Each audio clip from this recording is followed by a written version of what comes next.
Every time I watch a movie or study a creator video or even mindlessly scroll reels, one question keeps hitting me again and again. Why my videos don't look cinematic? And sometimes I have better ideas. For years I thought the answer was gear, location or some secret technique no one talks about. But last night while lying in bed something clicked. I wasn't missing tools, I wasn't lacking talent, I was repeating the same small mistakes for years. Mistakes so basic most creators don't even realize they are making them. And once you see them, you can't unsee them.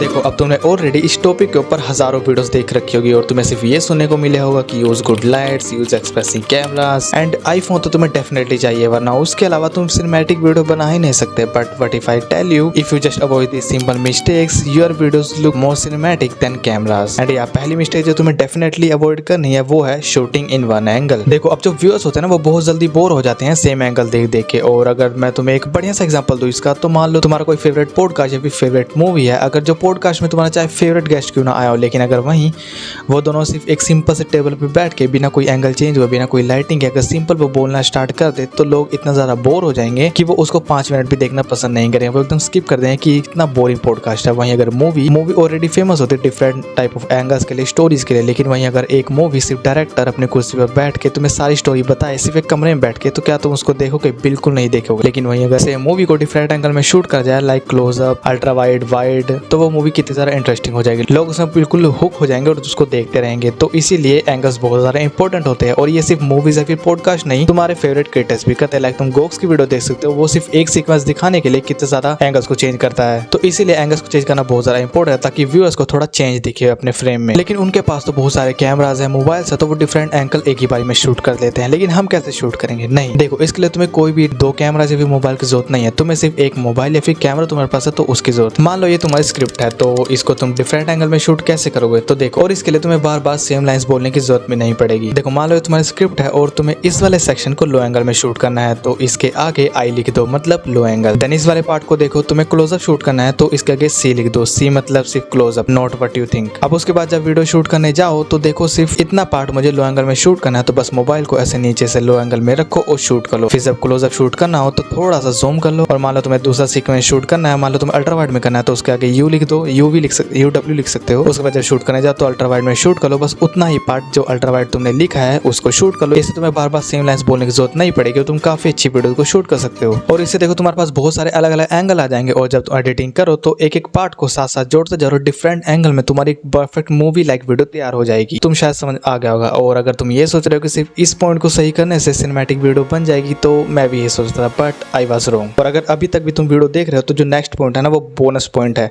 उसको miss मत करना. उसको add करते तुम्हारा boring सा sequence में ना बहुत ज्यादा सिनेमैटिक बन जाएगा.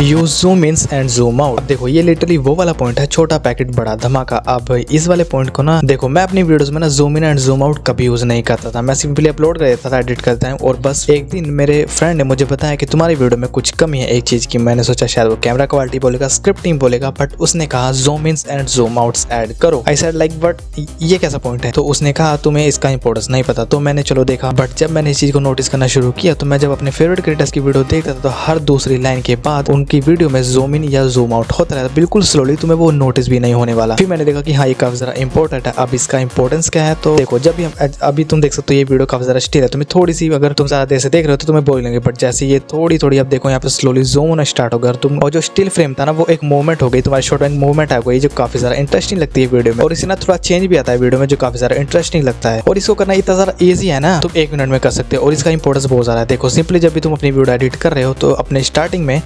पॉइंट में एक की फ्रेम ऐड करो. उसके बाद जहां तक भी तुम्हें जूम चाहिए वहां पे जाओ और एक की फ्रेम ऐड कर दो और वीडियो को सिर्फ 2 या 3% जूम कर दो. अगर तुम ज्यादा जूम कर दोगे तो ये देखो कुछ इस तरीके से फास्ट जाने वाला जो बिल्कुल बेकार लगता है. तो इसको तुम्हें बस 2 या 3% बनाना है. और तुम देख सकते हो यहाँ पे कितना स्लोली स्मूथली जूम होता जा रहा है तुम्हारा फ्रेम, और काफी ज्यादा अच्छा भी लगता है क्योंकि स्टिल फ्रेम से तुम्हारे शॉट में एक मूवमेंट ला देगा. अब तुम्हें ऐसा भी नहीं कि हर शॉट में तुम्हें अप्लाई करना नहीं. मान लो तुम्हारा 4 शॉट है, तुम दूसरे शॉट में यूज कर सकते हो, 4th शॉट में यूज कर सकते हो. अगर तुम्हारी वीडियो और भी ज्यादा बड़ी है तो तुम उसके हिसाब से यूज कर सकते हो. बस हर फ्रेम में इसका यूज मत करना.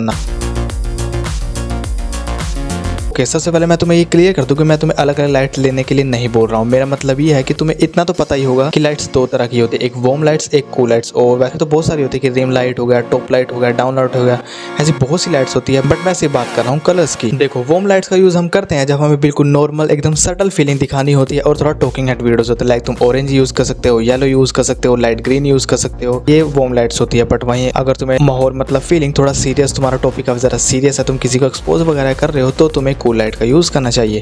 लाइक ब्लू हो गया, पर्पल हो गया, एक्वा कलर हो गया, ये सब कूल कलर्स होते हैं और ये जो वाइब है ना वो थोड़ी सीरियसनेस कर देते हैं। अब अगर मैं तुम्हें एग्जांपल दूं तो मान लो जो तुम्हारी फेवरेट मूवी है उसमें तुमने देखा ही होगा कि डिफरेंट टाइप्स की लाइटिंग का यूज करा गया, लेकिन क्या हो अगर उसमें सिर्फ एक ही कलर टोन यूज करी हो, लाइक सिर्फ वार्म लाइट का यूज करा गया और वो मूवी तुम्हें बोरिंग लगेगी, तुम्हें बिल्कुल भी इंटरेस्टिंग नहीं आएगा। तुम थोड़े टाइम के लिए उसको देखोगे, हाँ ठीक है, बट तुम्हारा इंटरेस्ट उसमें नहीं आएगा। बट वहीं अगर उसमें डिफरेंट टाइप की लाइटिंग का यूज किया गया, cool lights, warm light, different tones का यूज किया, कभी ग्रीन टोन कभी ब्लू टोन, तो वो मूवी कितनी ज्यादा इंटरेस्टिंग हो जाएगी। काफी ज्यादा तुम्हें उससे सीखने को मिलेगा कि कलर्स का यूज कैसे करते हैं, कौन से सिचुएशन पे कौन से कलर्स का यूज करे, कैसे लाइटिंग का यूज करे, टॉप से या साइड से, कहां से। तो इसलिए डिफरेंट लाइटिंग का यूज करना काफी ज्यादा अच्छा होता है और तुम्हें चीजें बहुत कुछ सीखने को मिलती है। तुम लाइटिंग से ना अपने व्यूअर को अपने कैरेक्टर की फीलिंग डिस्क्राइब कर सकते हो, अपने सीन को डिस्क्राइब कर सकते हो बिना एक वर्ड बोले। तो या लाइटिंग इज वेरी इंपॉर्टेंट। तो इसी वीडियो में तुम देख सकते हो मैंने इसमें 3 पॉइंट बताए हैं। तो इन तीनों पॉइंट के लिए मैंने अलग अलग लाइटिंग का यूज करा। जैसे तुम इस वाले पॉइंट को देख सकते हो, इसमें मैंने वार्म लाइट का यूज करा, थोड़ी येलो सी टोन है जो बैकग्राउंड पे आ रही है, मतलब ये वार्म है। लेकिन अगर मुझे दूसरा टॉपिक बताना है जो थोड़ा सीरियस वाला होगा तो उसके लिए मैं कूल लाइट का यूज करूंगा, लाइक एक्वा हो सकता है या फिर थोड़ा ग्रीन, डार्क ग्रीन हो सकता है, इसका यूज करूंगा। इससे जो व्यूअर्स होते हैं ना वो व्यूअर्स होता है कि ऐसी लाइटिंग नहीं, बट जैसे कलर चेंज हुआ तो एक पैटर्न ब्रेक हो जाता है जो व्यूअर्स के माइंड में काफी ज्यादा होता है कि हाँ चलो कुछ ब्रेक, कुछ चेंज हुआ है, तो वीडियो को हम और ध्यान से देखते हैं, शायद कुछ इंटरेस्टिंग आने वाला है। तो इसीलिए अलग अलग टॉपिक्स के लिए, अलग अलग पॉइंट्स के लिए तुम अलग अलग लाइटिंग का यूज कर सकते हो। लाइक तुमने पहले कूल कर लिया, फिर उसके बाद वार्म कर लिया, फिर अगेन तुमने कूल कर लिया। तो इस तरीके से तुम मिक्स एंड मैच कर सकते हो। अगर तुम्हें कलर्स के लिए इंस्पिरेशन चाहिए तो तुम पिंटरेस्ट में जा सकते हो, वहाँ पे तुम कूल लाइट्स, वार्म लाइट्स और बहुत सारी लाइट्स पता लग जाएगी, तुम उसका यूज कर सकते हो। So that's for the video guys. I hope तुम्हें वीडियो अच्छी लगी होगी एंड अगर तुम्हें इनमें से एक भी पॉइंट अगर अच्छा लगा और अगर तुम इसका यूज करने वाले हो कमेंट्स में जरूर बताना। एंड अगर तुम मुझे कुछ सजेशन देना चाहते हो, कोई टॉपिक सजेशन, तो तुम कमेंट से बता सकते हो। सो या दैट्स इट एंड या सब्सक्राइब कर लेना।